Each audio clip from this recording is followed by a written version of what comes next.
Pemerintah kini sedang menggenjot penuntasan tenaga honorer dan tenaga harian lepas yang bekerja di sektor pemerintahan.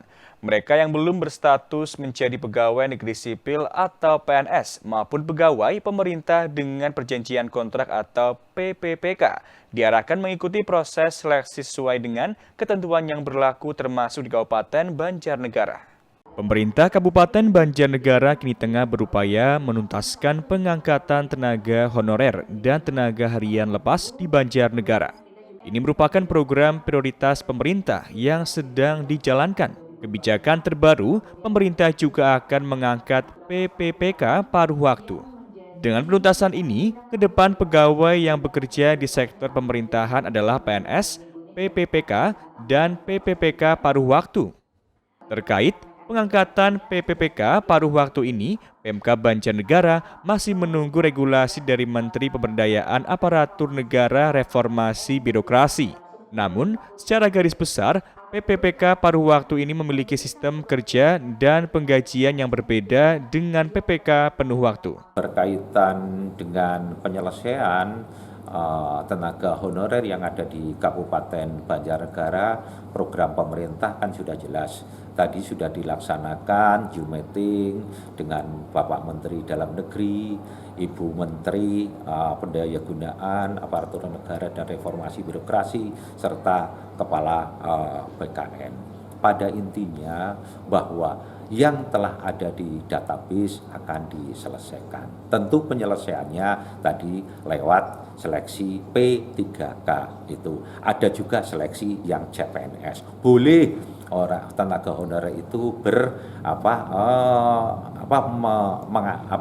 melaksanakan seleksi CPNS. Boleh juga melaksanakan seleksi melalui P3K. Tentu saja ini karena harus ada seleksi, tentu saja karena banyak sekali dan formasi terbatas, banyak tenaga honorer juga yang ada di Kabupaten Banjarnegara, maka proses seleksi ini harus dijalankan. PJ Bupati Banjarnegara Muhammad Masrofi mengatakan, tenaga honorer dan THL yang sudah masuk ke dalam database akan diselesaikan melalui pengangkatan PPPK dan CPNS. Hal itu karena formasi yang terbatas, maka harus dilaksanakan proses seleksi sesuai dengan regulasi.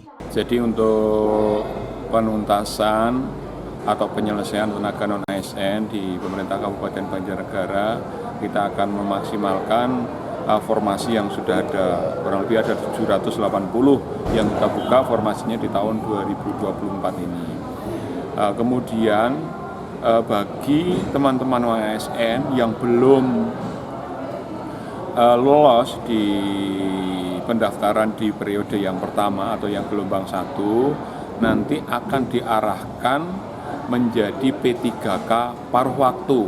Ini sesuai dengan kebijakan dari Ibu Menpan. Nah, termasuk juga nanti bagi teman-teman yang saat ini sedang pendaftaran di gelombang yang kedua atau periode yang kedua, ini masih berproses sampai hari ini. Nanti akan dilaksanakan seleksi bagi teman-teman yang daftar di periode yang kedua, dan setelah seleksi kemudian akan diarahkan untuk menjadi P3K paruh waktu. Untuk teknisnya P3K paruh waktu kita masih menunggu regulasi yang akan diterbitkan oleh Menpan, tetapi secara garis besar yang sudah disampaikan oleh Menpan secara lisan itu bahwa P3K paruh waktu itu akan diberikan NIP, tetapi dengan sistem kerja yang agak berbeda dan penggajiannya juga beda dengan penggajian P3K penuh waktu. Seperti itu.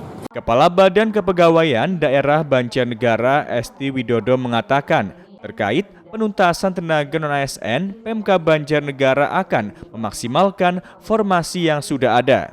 Saat ini, pendaftaran periode kedua sedang berproses.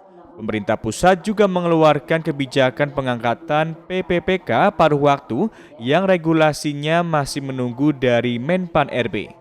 Secara garis besar, PPPK paruh waktu akan diberikan NIP dengan sistem kerja dan penggajian yang berbeda dengan PPPK penuh waktu. Dari Banjarnegara, Darno, Satelit TV mewartakan.